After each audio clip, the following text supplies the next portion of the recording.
Hey everybody, it is Liz with the Best of Magic Valley Business Spotlight. Today we are at the Orpheum. We're going to talk to Jared. Let's go inside and check him out.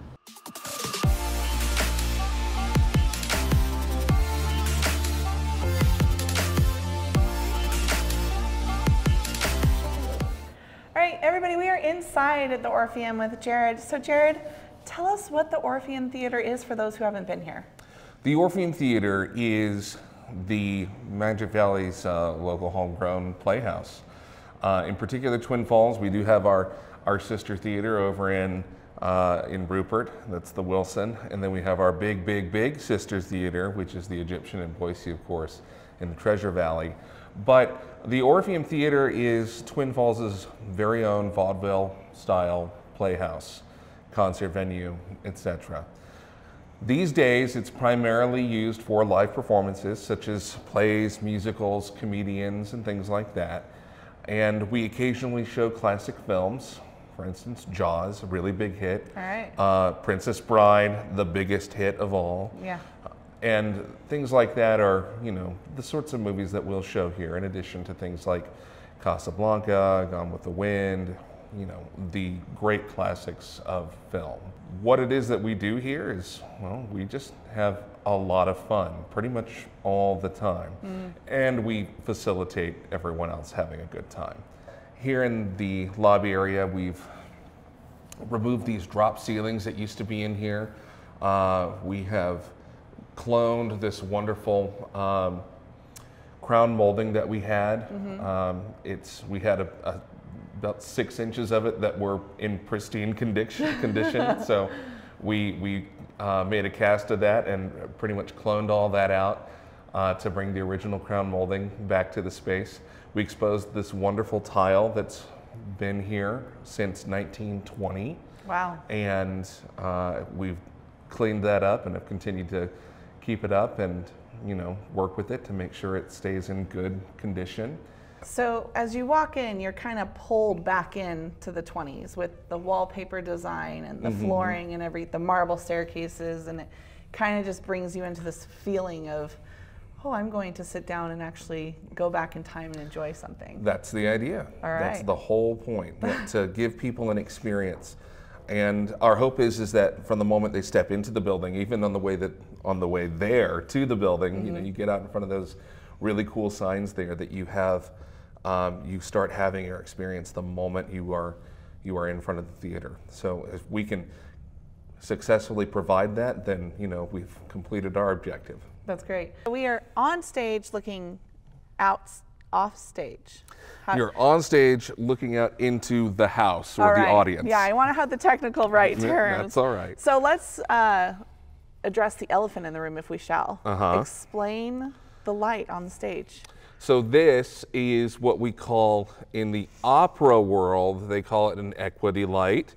This is the light that is always left on the stage, so that the first person who arrives can recognize a light source, and if there's anything else on the stage, they can hopefully not trip over it as they're going to turn on the rest of the lights. That's what it's actually supposed to be there for.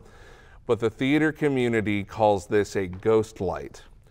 And a ghost light is the light that is left out for the spirits of the theater to have their own shows after the living have left the premises.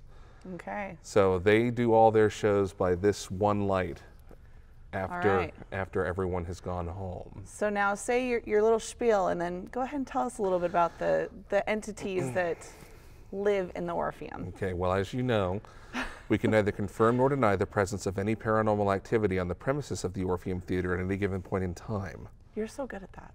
I'm very well practiced at it. We have identified probably about 4 distinct haunts that the audience comes by every once in a while, that the audience and the players on stage will come into contact with. We even have a picture of at least one of them. So, yeah, that's a pretty new development. But from the least active of the 4 to the most active, our least active is, we call her our old lady, and she sits up there in the house, in the balcony. about 2 rows back and about 3 seats in, and she has sat there since before we changed the seats up. So she's always pretty much in that area, and all she does is watch. It's just a figment that's there. We'll have people on the stage who will say, whose grandma's up in the balcony right now? And people will go up there and no one there. No one's there at all. So that was the one where we've been sent a photo where we sort of have a specter in a seat where someone caught it in a selfie. Oh. And that was interesting. I'll see if I can find that and show you later. Let's see. We get a lot of phone calls about, especially when we leave the shades up on the 2nd floor, facing Main Avenue, or 2nd and 3rd floor. We'll get calls about someone being up there walking from window to window. And on the 2nd floor, that's impossible because there's walls between each window on the 2nd floor. That's where your offices are, correct? That's where all the offices are. So that's physically not possible, but we'll get phone calls about someone walking from window to window, you know, in a matter of seconds. So that's always interesting, but we've gotten a lot of phone calls about that. We have one that we call our stage manager, and he's associated with the color blue, primarily because he's been seen with a blue jacket. We've had, apparently there's a thing called orbs in paranormal investigations where, you know, they'll be sort of just be floating around. And we had a photographer come in and there's this really bright blue orb that's just sitting in front of the sign that our wonderful cameraman is standing in front of right now that we'll see here in just a second. And of course, the one that freaks most people out is, I think, the one that's probably the most harmless. She's a little girl that has her run of the place. She's been encountered pretty much everywhere. She's never been seen, but she definitely is heard. So staff here in particular and crew on shows, cast in shows, they'll hear sprinting coming from up and down the aisles and giggling and things like that. That's been encountered here in the house, on the stage, in the dressing rooms, in the tech booth, in the bathrooms, and that one's just been everywhere. She has her run of the place, and she's the most frequently encountered spirit that we have here on the Orpheum Theatre grounds. The spirits that are here, if they are here at all, they appear to be really, really happy and very chill, and we're happy to have them. So no, we don't need an exorcist at any time. We're good, thank you. Yeah, we're happy to have our visitors here. As long as they're happy to be here, we're thrilled to have them. Perfect. So explain a little bit about the beautiful sign that's on the back wall over here. Yeah, the sign there is actually from the original Orpheum Theatre, and that Orpheum Theatre was somewhere over there. Okay. Across the street. I believe it's a parking lot now. That sign is the oldest thing here in the building. It's dated back to 1905. But that sign we managed to find in our initial restoration back in 2014. We thought it was just a chunk of junk. And it was totally covered in dirt, grime, and debris. And we were on the way to throw it into our moving dumpster. And I dropped it. Oh. And when I dropped it, my hand swept across the top of it, and it revealed this really vibrant purple and white underneath that.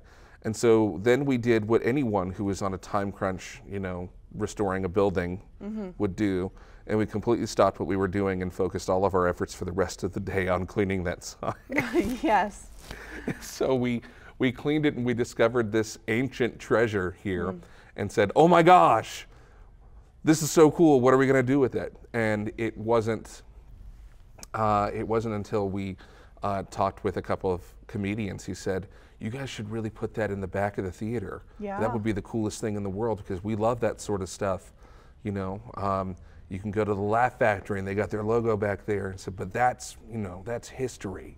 And so we took that advice to heart, and we've got it in the back of our theater. And anytime that we have a comic or an improv group, you can see the Orpheum Theatre sign back there, and you know, they love it, we love it, it's great, it's history, and you know, those are the little bits of our cultural treasures that we like to have here in the Magic Valley.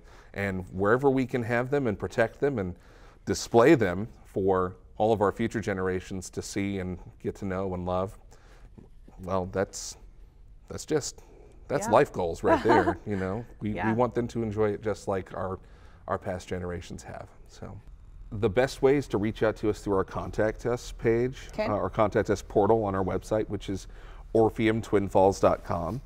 And yeah, you can just reach out there.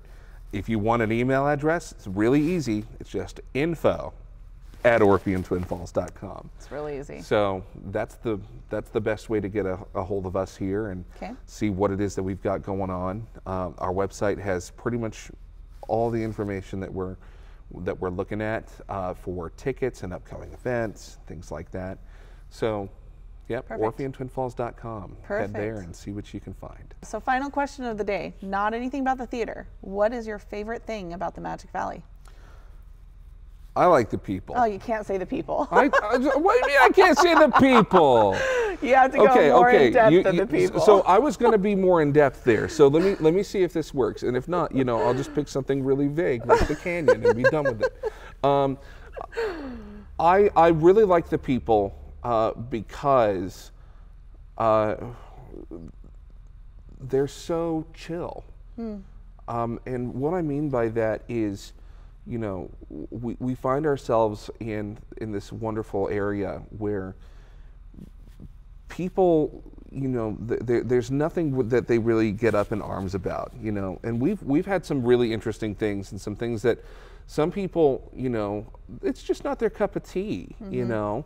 When we've done Chicago and we've done Evil Dead and we've done Avenue Q and things like that. These are more adult-oriented shows, which are not aimed at, you know, families like Elf the Musical is, or like Beauty and the Beast. And the big thing there to say is that we do a wide variety of things. We don't cater to any one particular audience or another, and we like to cast that wide net to get as many people into the theater as we can, who have different interests. You know, it's definitely a different crowd that likes to see the weird, odd zombie musical, as opposed to, you know, the crowd that wants to see Ariel up on the stage singing with Prince Eric, you know. And for the most part, and I mean for the overwhelming most part, we don't have any issues with people being sort of incensed by anything. How could they possibly do this here? Everyone is absolutely content to say, you know, that's not my cup of tea, but I'm glad someone else is enjoying that. That's really cool. And that stuff has allowed us to put on drag events. That mindset has allowed us to put on things with a more, you know, religious connotation. We're able to do all sorts of things here because the mindset of the community is just this sort of, you know, it's not my thing, but you do you, boo. We're really happy that you're enjoying that. And that is really, really refreshing to see. And it's not a common thing in today's world. You know, our area, I think, is actually really unique for that. And I think it's a lot better because of that. And that allows us to do a lot more than we might get to do if we were somewhere else. So that's why I say the people is overall, they are just really content. You know, if it's not something that they want to engage with, they're not going to try and stop other people from engaging with it. You know, they're going to say, all right, that's cool. I'll catch you on the next show. And that's super refreshing. Well, thank you, Jared, so much for showing us around the beautiful theater, giving us a little bit of the history, a little bit of how you've made it your own home, and what we can expect coming up. Well, thanks for coming out. Yeah. I appreciate it.